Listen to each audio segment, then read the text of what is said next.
once in a while, I see someone online who has to comment, you need to wait until interest rates are lower to buy a house. And my analytical brain will not let me sleep until I come on and display what home affordability looked like over the last few years and why maybe right now is more affordable for buying your first home. If we're looking at June 2022, that's when interest rates were just starting to go up, but they are still lower than they are today. They actually peaked in October 2023 at 5.49, and they have been coming down. They seem to have plateaued for a little bit, but we've been pretty stable around this mark for a little while. Now, home prices, what I've used here is what's called the benchmark price for a single family home in London, Ontario. It's a special metric that's meant to compare apples to apples better.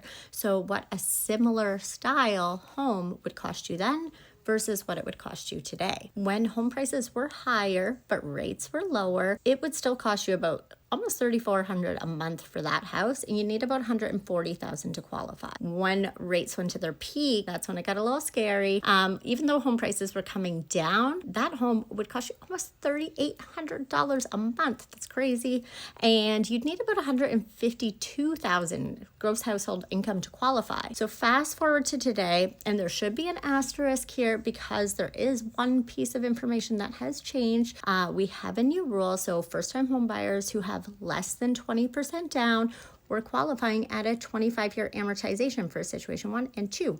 You can actually qualify and have a payment based on a 30-year amortization here, which helps both affordability from a monthly cash flow standpoint and how much income you need to qualify, as well as the home price you can qualify for. So apples to apples, that home price, that similar home should cost you around $2,830 a month, which is $550 less than the first scenario and almost $1,000 a month less for a mortgage payment than October 2023.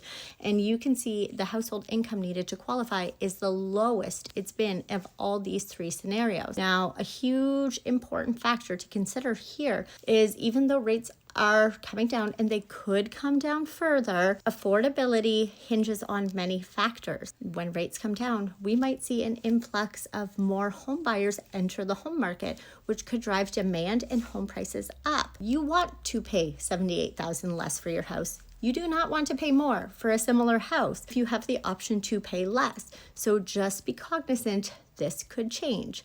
You can never get that money back. Your down payment is lower because the home price is lower, the minimum needed.